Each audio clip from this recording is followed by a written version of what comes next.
The global media has been rife with reports of a large contingent of North Korean troops who have been sent to Russia to fight in the Kursk salient, where the Ukrainians have made a major incursion.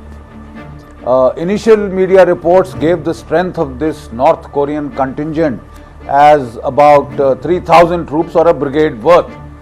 But recent report from the Ukrainian intelligence have indicated that this force is about 10,000 strong or almost a division strong, which is a fairly large sized force.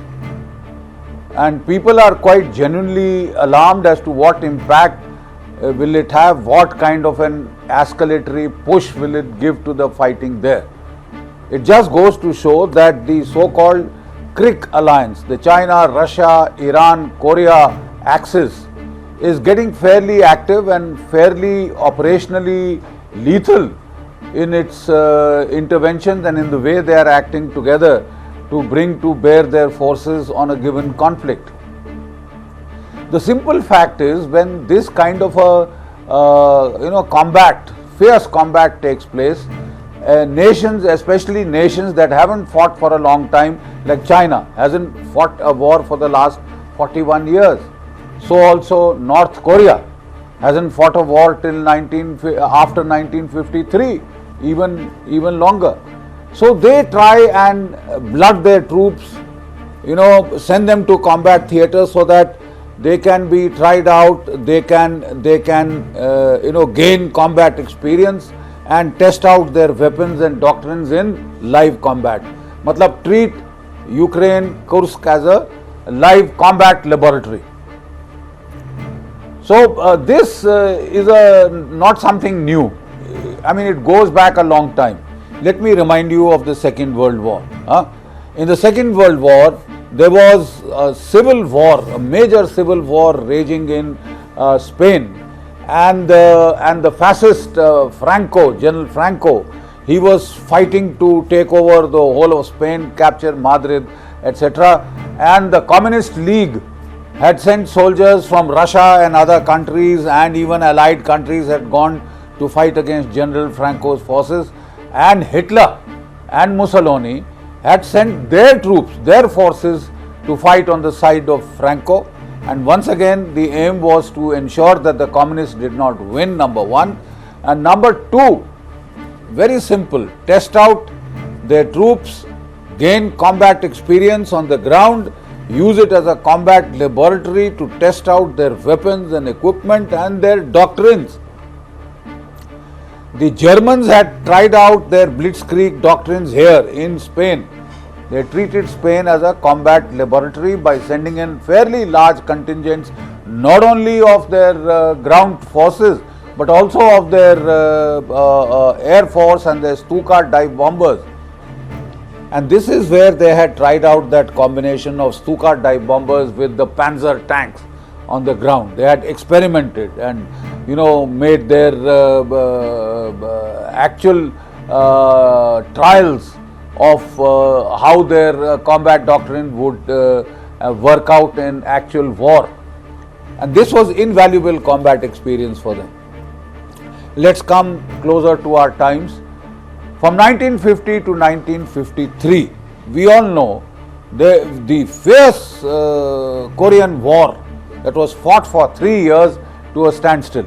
Initially, North Korea, armed with Russian tanks, artillery, weapons, and given the MiG-15 Russian fighters, had invaded South Korea and almost captured the whole of its less a small Pusan perimeter which was left. The Americans and the NATO allies had intervened under the UN flag, and MacArthur had come onto that Incheon perimeter, that very narrow perimeter which they were trying to drive them into the sea, from where they had broken out. They had done the Incheon landings, gotten behind the North Koreans, and then General MacArthur, the American commander, had gotten very ambitious. He pushed the North Koreans to the 38th parallel, and then he kept on attacking into North Korea. He captured Pyongyang, and he was about to reach the Yalu River, the border with China. That is the time Mao's communist China, which had just won the civil war.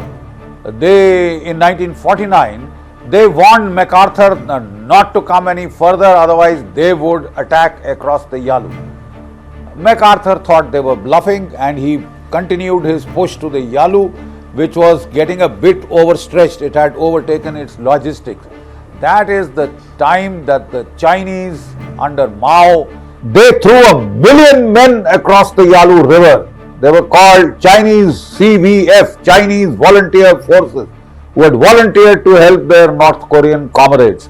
And then they pushed the Americans and the NATO forces back across the 38th parallel. They captured Seoul, came forward, and then the battle seesawed and ultimately, it froze on the 38th parallel and it actually degraded into positional warfare in the mountains, where it is very difficult to advance. There were major skirmishes to take one hilltop or etc. To and fro it went, and the Chinese communist forces had fought the Americans to a standstill, and that is where the situation stands. It is an armed peace.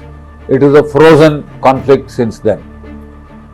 At that time, the Russians, who had of course provided all the equipment to China as also to North Korea, they had sent in their combat fighter pilots to man the F-15 MiG aircraft and try them out against the F-86 Sabres, F-84 and then later the F-86 Sabre jet fighters, and they had taken part in fierce air-to-air, dual air-to-air combat to gain combat experience. That is the main thing, to use every battlefield as a combat laboratory, try out your new weapon systems, try out your new tactics and work them out against the enemy in preparation for a major conflict that may or may not come later. Exactly how Hitler had blooded his forces in Spain and worked out the essentials of the Blitzkrieg doctrine. So now the North Koreans seem to be paying back that debt of gratitude for the way the Soviets had sent in their fighter pilots to fight on their behalf or to fight alongside them in the MiG alley over the 38th parallel, where fierce air-to-air combat was then taking place. So the North Koreans, they have been carrying out exercises. The Chinese have been carrying out exercises with the Russians, and now they have now backed up, gone a step beyond exercises, and have sent in a strong contingent of about 10,000 troops to fight alongside the Russians. So they are paying back that old debt of gratitude, and they are giving teeth to the CRIC axis. China, Russia, Iran, Korea axis. They are trying to support one another in ways that are meaningful, not just provision of equipment, but provision of forces on the ground. This helps Russia because it doesn't have to dilute any of its forces from the Eastern Front, where it is making very significant, slow but very steady and relentless gains. It is threatening Pokrovsk. It is taken Vuhledar, it is advancing now from the Kupiansk direction. I mean, it is progressing all over and making major gains. So they don't want to divert troops. The main intention of the Ukrainians was to force the Russians to pull out troops from their offensive, to stall their offensive by this indirect spoiling attack in the Kursk salient. Now the Ukrainians are going to be in a bit of trouble because the Russians are making steady but relentless gains in the east, and they are also now in a position to try and wipe out the incursion forces that Ukraine has sent into the Kursk salient. There is a bitter battle going on there. The Russians are trying to, they have contained any further progress of this towards their nuclear plant, which was one of the intentions, to try and take that plant in the north of Kursk, nuclear plant, bomb it, cause a Chernobyl kind of a disaster and create waves for themselves, right? They found an absolutely undefended sector, very low-grade defenses, and the American satellites picked it up, and the North Koreans have done their bit to the Ukrainians have done their bit to exploit this gap. One thing that it does show is that Russia, for some reason, political, I think perhaps, Putin is very unkeen to mobilize in a major way. He is unkeen to mobilize in a major way. He has called up his 300,000 worth of reservists, but he is not keen to, he has taken a lot of volunteer forces, but as far as the conscripts are concerned, he has promised not to commit them to combat and treat them as cannon fodder because they take heavy casualties. These troops which have got short duration training, short term inductees, they have taken heavy casualties in the first 2 years of the combat, and they have decided to keep them out. Lessons for us in the Agniveer context. But the simple fact is that with this, the Russians hope to make up for their manpower shortages, manpower shortfalls by employing North Korean troops within Russian territory in a purely defensive context. Don't forget that American Special Forces, British Special Forces have been fighting in Ukraine for a long time in Ukrainian uniforms.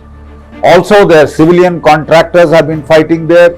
The Polish have sent a number of Ukrainian ethnicity troops to fight alongside the Ukrainians in the major battles in the Eastern Theatre. I mean, they are heavily engaged. And then a number of countries, including the French and the Swedes, have sent their military advisors. Russia said these military advisors, these forces are fair games, fair targets. And they did hit the Swedes. Almost about 200 Swedish, French and other troops were killed by their airstrikes and missile strikes in western Ukraine. They have caused heavy casualties to them. And that is why the Americans and the NATO allies were quite incensed, and that is the time they started giving their Storm Shadows and their Spice cruise missiles, etc. The Americans had given their HIMARS initially and followed it up with the longer range ATACMS.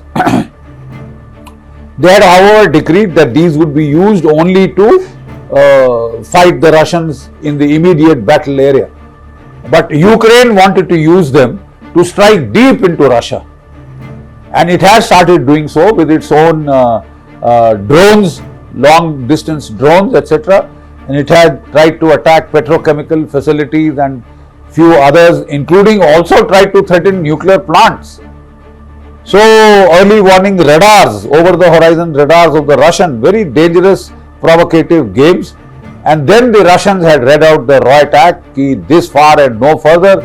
If any Spice jets, if any Storm Shadow missiles which use American satellites for guidance, if they are employed against us, we will treat it as America and Britain and France waging direct war against Russia, and we will then react accordingly. They even threatened tactical nuclear reaction. And in any case, even if they did not want to go nuclear, they could very well use their conventional tipped missiles against European targets, including they had threatened to hit London, Paris and what have you, and very specifically Warsaw, because that is where all the supplies to the Ukrainian war theatre are coming, NATO supplies. So this forced the Americans, they took that threat seriously, and they have forbidden Ukraine so far to utilize the long-range weapons against depth Russian targets. Now the Americans are saying that because North Korean troops have come in, it is a significant escalation, it is a significant upping the ante, and they may, if this happens, firstly, the North Koreans would be fair game, that they would get targeted, they would take heavy casualties, they would be specifically targeted, number one, and number two, that they would permit the Ukrainians possibly to use the long-range Storm Shadows, Spice Jet, cruise missiles, and also may give release for the HIMARS and ATACMS. This could lead to dangerous escalation, so we'll have to wait and watch how this goes. Theoretically, the North Koreans are fighting not in Ukraine, but they are fighting on Russian soil to defend Russia against Ukrainian incursions in Kursk, which have largely been contained, but their intention there is to finish up this entire contingent and to inflict very heavy losses, which they are doing using their